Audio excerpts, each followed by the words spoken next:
Hello, I'm Lindley Gooden, reformed journalist, curious human, and now author. Welcome back to Explainiacs. It's been a long time since I put out an episode of Explainiacs. You know how it goes when you take a small break and then spend 3.5 years doing life, right? Well, we're back with a very special episode to launch one of the things that got in the way. It's my first book, The Future of Truth and How to Get There. This is the story of myths and disinformation, why we've fallen so hard for them both, how they work, and how every one of us can spot false information and fake news in real time and then fight them wherever our timelines take us.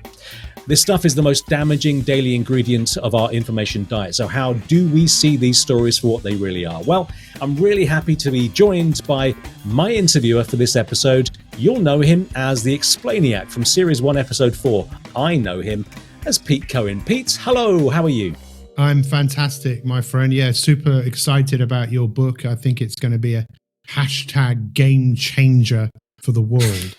Listen, before we get started, if you wouldn't mind just telling us who you are and what you do, that'd be wonderful too. Well, I'm also an author. I've written many books. I'm a speaker. I specialize in all things well-being. In fact, I'm now referring to myself as a wellness evangelist, all things to do with mental and physical well-being, empowering people to live better lives. Wonderful. Well, I'm going to throw the floor open to you because you are my interviewer. The book is out, and if you wouldn't mind, let's talk about it. Let's start off by talking about what's the reason for the book. Please, the floor is yours. Thank you so much. When I heard that this was something you were doing, and I really started to understand your reasoning for doing this, it was something I thought, I'm so happy that you're doing this on so many different levels, which we will touch on. Why don't we just start off, first of all, let's get stuck straight in. Yeah. Why did you decide to write this book? I decided to write something else originally. I run a business and I make a lot of content for a lot of businesses mainly, and have done for many years since being a journalist for a long time. And I was writing a corporate communications Bible. How do you get your message across better because the audience cares about you, right? So stop pushing out stuff. This is what I've always done. Stop pushing out stuff that we don't care about. How can you give us useful information that we can use and potentially then be part of your crowd, your fan base, right? That was what I was doing. And then about 2 or 3 weeks into it, because I do get very hooked on what we as people, because I'm a person, you're a person, we're all consumers, what we as people take as good information. And my wife turned around. I was at the back of the room tapping away as I had been for 2 or 3 weeks. Big screen, laptop, what's going on here? And she said, Lindley, you're writing a book. And of course I said, don't be ridiculous. I'm not writing, that's ridiculous. I don't want to write a book. That's crazy. Actually, it was so gripping that over the next sort of 4 months, I just couldn't stop. And so it was really an accident, basically, which became just the most fascinating journey I think I've ever taken, and a really surprising one. It's so interesting. It's so relevant. We need to know where our information's coming from and how to analyze it and to try to see the wood for the trees again. And that's what wrote the book. I just happened to be the fingers doing it. Well, I'm so pleased that you did it, because I feel that it was something that, as a coach, as someone who likes to help people, when you see people really step into what their calling might be, what they were put on this earth to do. I just think part of your journey on this earth was to write this book. I think it's so important. What do you want people to get from this book? There's a dedication at the front of the book, and this is kind of the point of it, really. It became, and again, I was educated by it as I wrote it. I want everybody who feels that they've lost control of their information diet, they can't see the truth, to be able to see it again, and particularly for their loved ones. So if you, for example, have a loved one who you feel is in a dark place because of the information that they're doom scrolling, perhaps there are simple, easy ways that we can all take to get a hold of our information again, and just to know what's true and what's false and extract the facts. Wow. Which is a big part of what I've done. Look, if we can't do that, we know where we're going. We are divided. We're divided down political lines, ideological lines. Our opinions have pulled us apart. And actually, it's very, very human. And you will understand some of this stuff, the psychology and the neuroscience behind it. It's fascinating, and it's so obvious once you know it, but nobody's really investigated fully in an accessible way how we can understand what information is, when it's wrong, when it's manipulated, what are the telltale signs of manipulation, and then how to step back and move forward safely. It's essential for all of us, but particularly our younger people who have grown up divided physically, more intimate in terms of social media, but it does cost.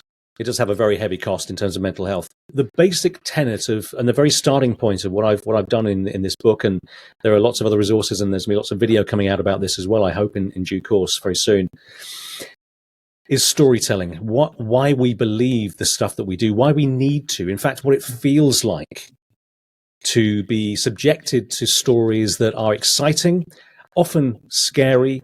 Why is that important to us? And it is a cocktail of chemicals that we receive. We know, and you will know this, most people watching and listening to us will know this, I'm sure as well, is that stories are densely packed with information that even they don't spell out. So we take meaning from stories, right?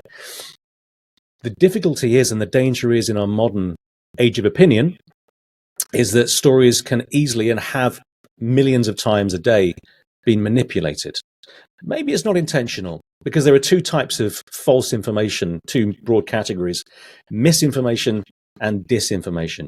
Misinformation is the stuff that we share, and it's a big part of it. In fact, there's an MIT study that showed in 2017 that showed looking at 3 million Twitter, before it was called X, user accounts, and let's call it we because it's a lot of people, we are 1.6 times as likely, so 60%, 70% more likely to share false information than we are true stories. Why is that?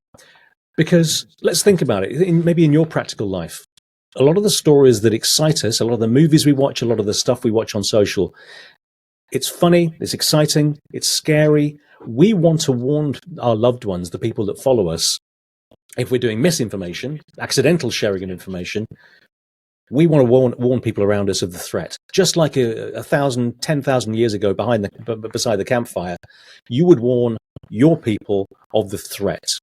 And if we think about threats, and we think about stories, experiencing a story, a ghost story, a fairy tale, we live, we feel, we have the emotional and the chemical reactions as if that story is really happening. That's how we learn. That's how we pass on information. That's how we know it's important, because we feel it.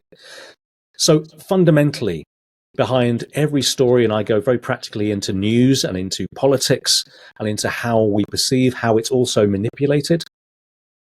If we think about the emotional reaction, particularly the threats, as we are in this world at the moment, then that's the most effective way to get a following, to get people to vote for you, to create the other. This is just a very simple mechanism that's been used forever.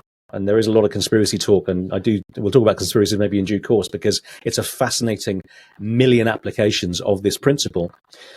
So that's misinformation. And disinformation, very, very quickly, is the intentional stuff. That's when it's being manipulated. So misinformation is the accidental stuff that we share. And MIT says we're almost twice as likely to share the false stuff because it's exciting, it's scary. But also, because of that cumulative effect and the algorithms, we are 6 times more likely to receive that information. We just keep on sharing it, and that's one of the key things we can learn. And disinformation is the stuff that's created. That's the intentional stuff. Give me an example. Give me an example of disinformation. Yeah, I do find it really exciting. It's been so new to me as somebody who's created stories for so many years as a journalist, and then to realize how easily it is to be manipulated. But look, I mean, so let's look at. There are quite a few conspiracies that I talk about in the book, and we analyze conspiracies, and I'll talk about a bit of maths that I come up with later on to weigh a conspiracy theory or belief. COVID-19 was a hoax, or it was spread by 5G aerials, or the vaccines weren't safe. And we've talked about this quite in depth as well, about the vaccine side, Pete. So we were all put ourselves back a few years ago during COVID-19 times. And at home, you might actually have your own opinions about this. And that's right. You should have your own opinions. But as long as you can see the other side. My opinion was that we were surrounded by fear. The more scared you were, the more alone you were. The more you were reading stories online. I was about to use a social media name, but perhaps we'll just leave that out for a second. There are many available. The more you were surrounded by this threat, often by misinformation, by people that you trusted going, can you believe this? Then we would actually start to respond and believe some of those theories. We need to explain away the fear. We need to understand what's going on. And we also need to warn the people around us what we think is going on. That's how conspiracies start, and that's how conspiracies spread. But we should look at that with great empathy. It's really important. We are all as susceptible as the next person because it's very human.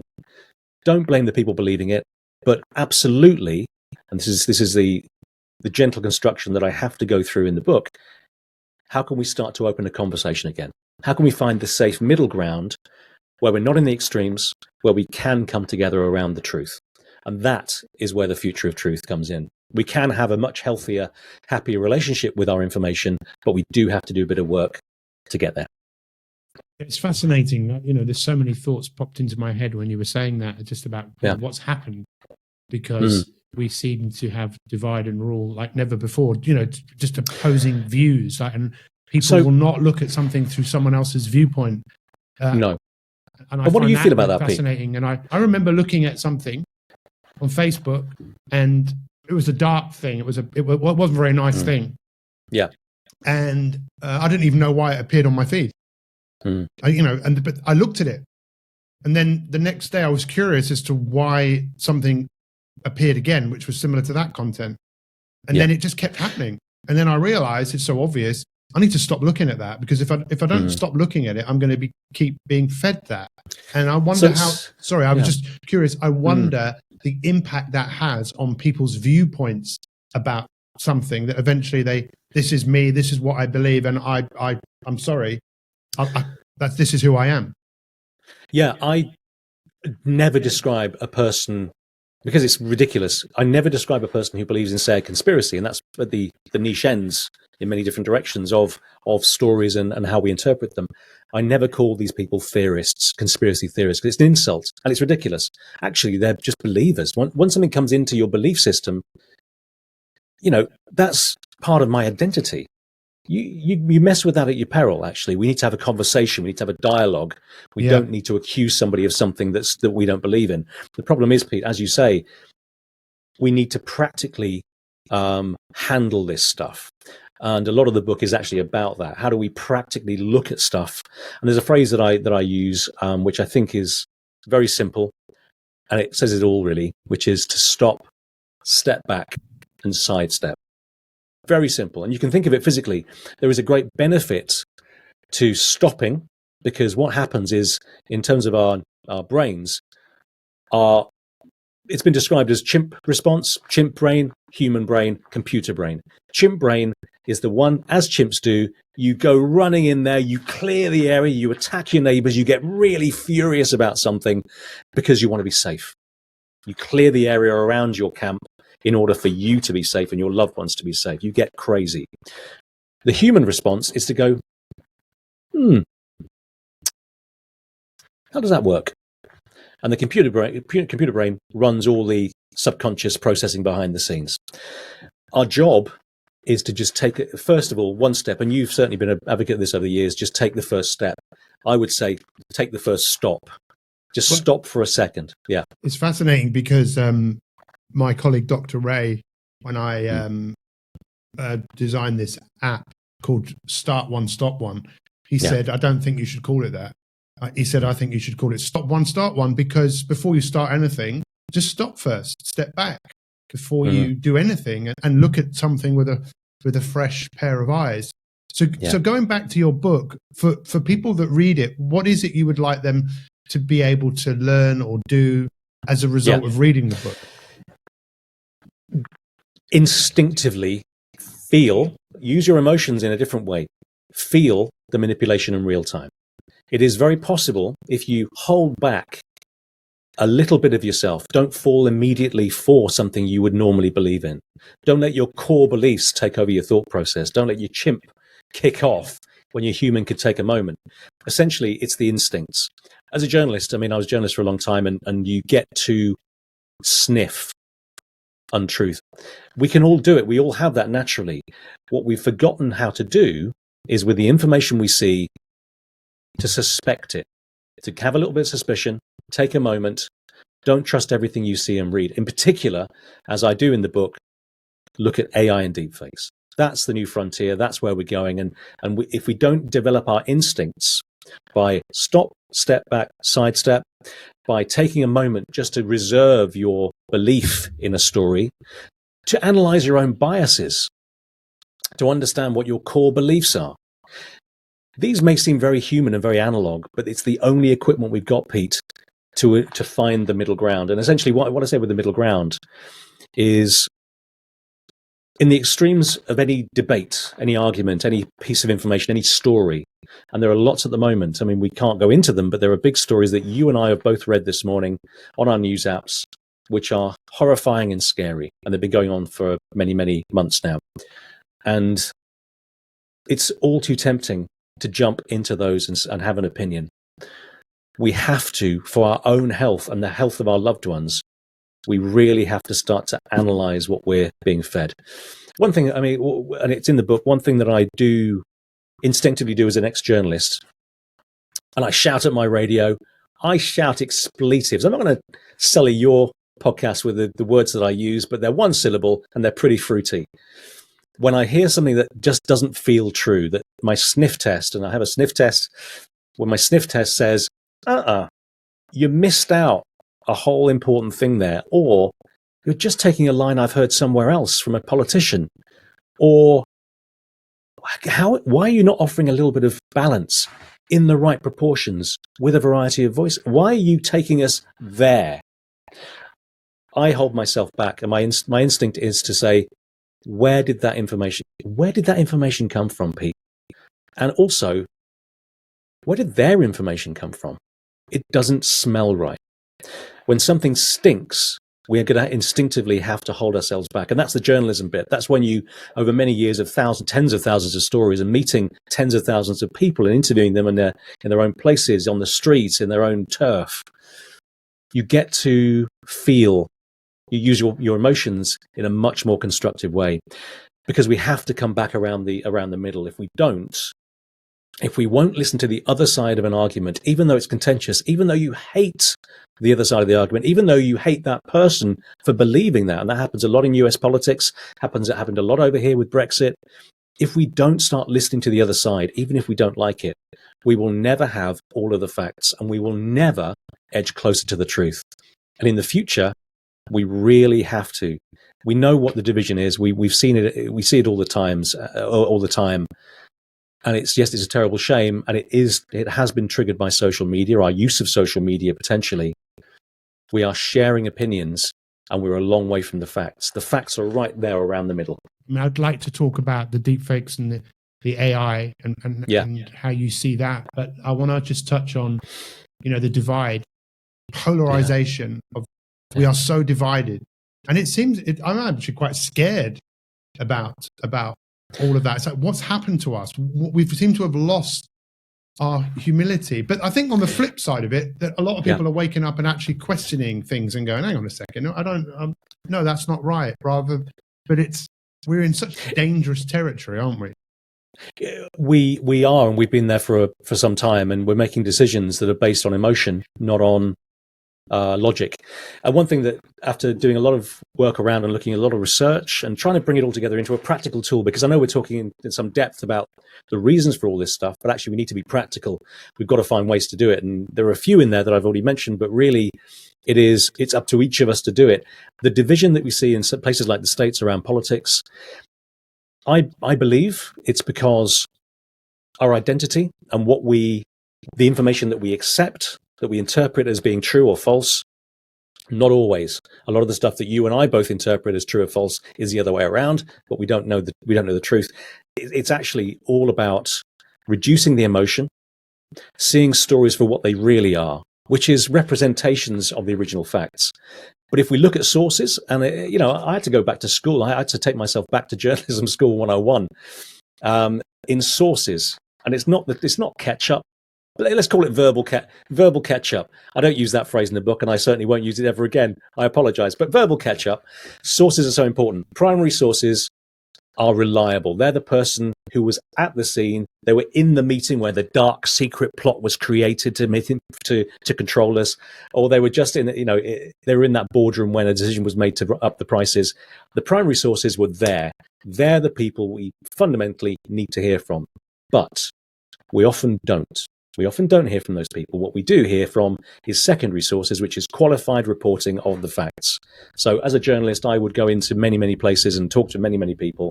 I'd put out 50 to 100 calls a day. I'd get 10 back and I'd talk to those people and they would tell me what their perspective was because they were there.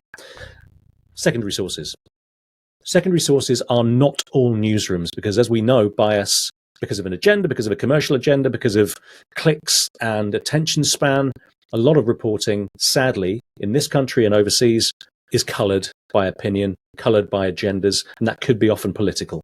So, they've got political affiliations or the owners believe certain things, and therefore the news filters down into the newsroom.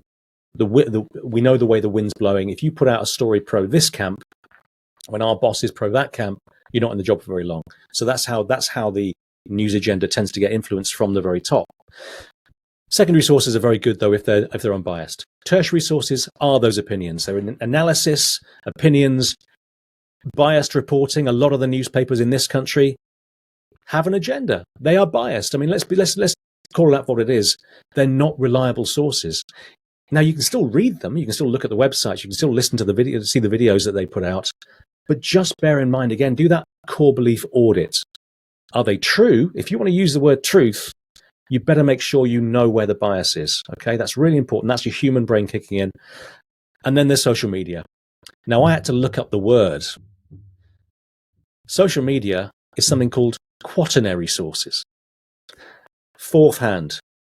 They're opinions of reporting of the facts. Now, a lot of people, particularly young people, get nearly all of their news from social media. Of course, we all know this. This is well known. It's not reliable. In fact, it's so far filtered through many, many opinions. Probably it only reports one fact that fits one side of the story.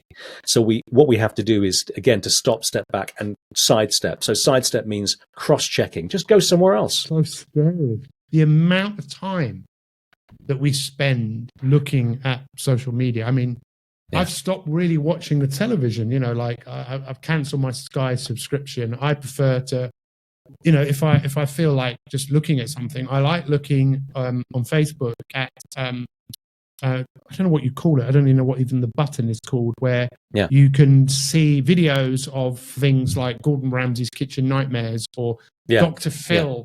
Reels or something. But that's where I'm kind of going for my entertainment. But well, that's great, and that's right.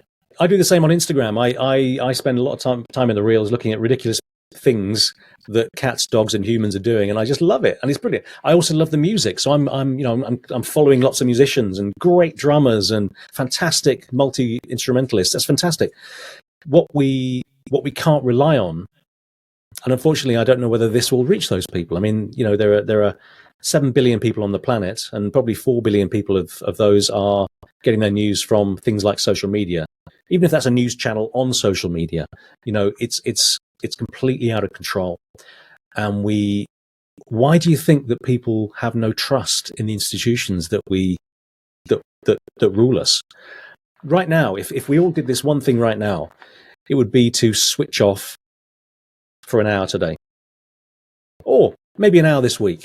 Just switch off. It's not just about ignoring the news. It's not about that at all, actually. What it is, it's about giving yourself an attention break. We need it. The infodemic has us. And if we can't see the wood for the trees, write that down. I haven't heard that word. Yeah, well, it's a WHO term. But yes, I'll take it on. It's a good way of saying it.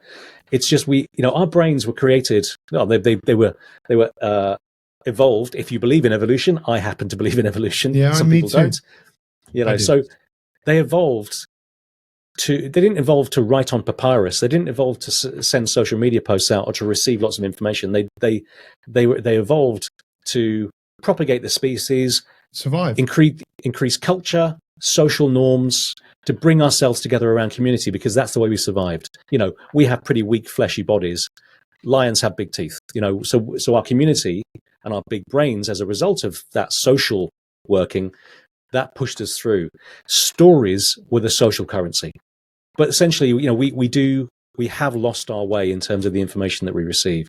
And we do have to step back. We do have to take off a bit more time from social and from news. I'm doing it, and I was a journalist, and I look at those things and go, oh, enough now. That there's a infodemic. Infodemic, is that how you pronounce it? Infodemic, yeah. Because there's Epidemic. another term called anxiogenic, which is anxiety. Okay. And I wonder how much of that is to do with social media. And I actually also heard something else about how the amount of people, when they're engaging with content, they hold their breath. Wow. Because they're literally looking for something. And wow. But as you said earlier on, we are clicking on stuff, and then it's feeding us much more of that. We know this. It's a very well-known principle of attention grabbing in social media. Same with newspapers in many ways when they have online platforms. Well, if you think about it, everyone is trying to get everyone's attention. And there's never been more people in the world who've got something to say. And they're desperate to get your attention. We've got 1 million different people every day saying they're right. So essentially what we have to do is our routine might be this on social media. You're on social, your friend passes you a piece of news, they've picked up something nasty on social, and they're feeding it your way. What they've done, first of all, is they've laundered the misinformation or the disinformation by putting it on through their accounts. They've made it look right. They've made it look true. And of course, that's one thing we have to first of all do, is to stop sharing unless we've checked it out. Very briefly, checked out the information that we're being fed. If you don't read the post and you share it, you're just directly spreading disinformation. Back to what we talked about very instinctively, disbelieving, allowing a bit of disbelief to stand in our way before we then believe that. We've got to break the chain. And that's on social media. It's also true of news. We need to just break the chain. And then if you look at AI and deepfakes, at the moment, deepfake technology, which is obviously a hot thing on the block, and it's really fascinating, and it's also quite funny at the moment, most of the time, insidious examples coming through. But what they do, they take all those images of you on social media and everywhere else on the internet, and they paste it onto an actor's face. This is a well-known technique. It's been used since the 90s. Paste it on your face, and then, of course, your actor does the movements, and it's putting the mask of those images over your face. You can still tell when it's a deep fake. And I'll tell you a couple of these things. There's a deep fake test in the book. I'll tell you a couple of them. Look at the eyes. If I'm going to try and do this, it's very unnatural. If I do this right now, Pete, I'm really, really happy with what you just said. So what happened? My eyes were all over the place. My face was doing something. My eyes were in a different place. What happens sometimes with deepfakes, there are small tells, technical tells, that you can see and you can feel very, very quickly.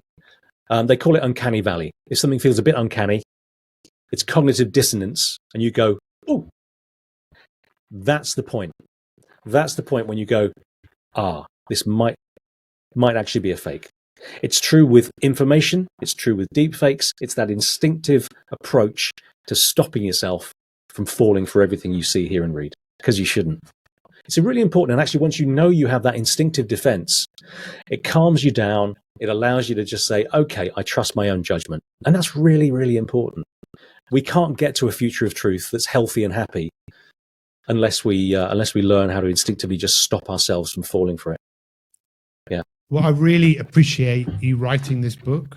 And you could have said everything that you've just said in another language that I didn't even understand. And I still would have felt your enthusiasm for who you are and what you do.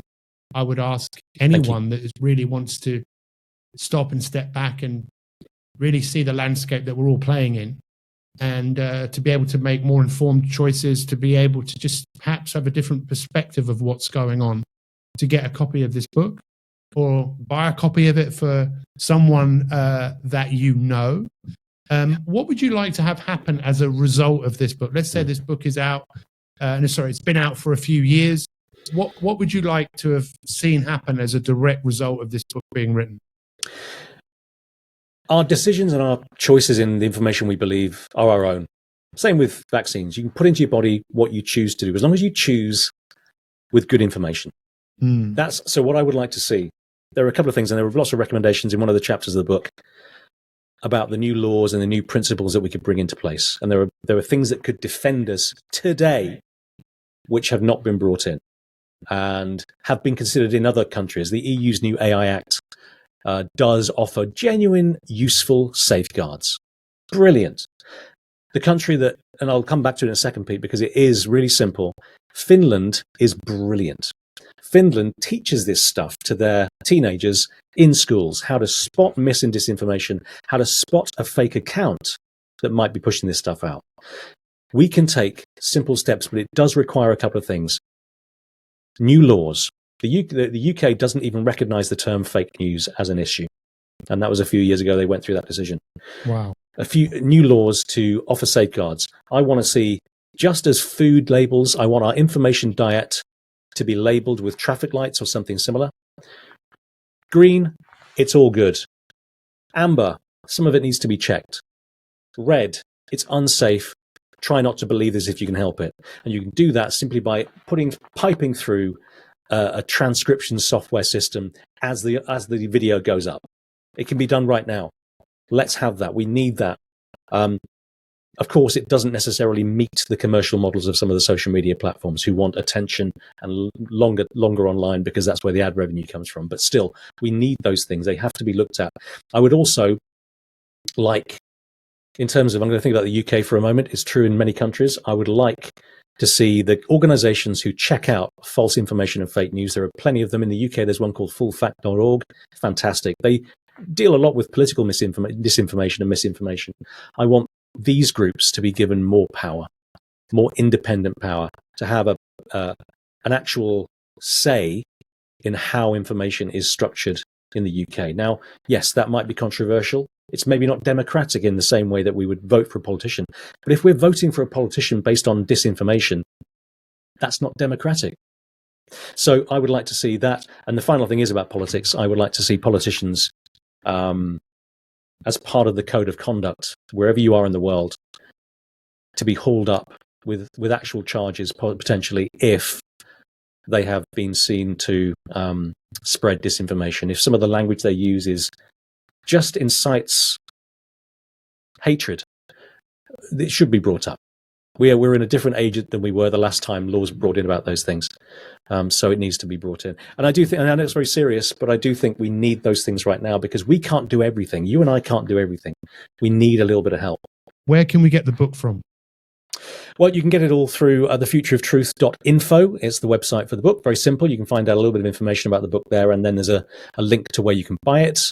The publisher is called KMD Books. Everything you see there will be in Australian dollars because they're Australian. But yeah, thefutureoftruth.info is the place to go for the information. You can also Google me and find out what I'm talking about. And I will always let you know what's going on. Lindley, thank you so much. I really appreciate your stance. Well, Pete, thank you so much for joining me and being my interviewer. I really enjoyed it. That's my first interview about this. And of course, we'll be doing your podcast very soon too. So that's it for now. You can find out much more about The Future of Truth and how to get there at thefutureoftruth.info. All the information's there with a link where you can buy yours.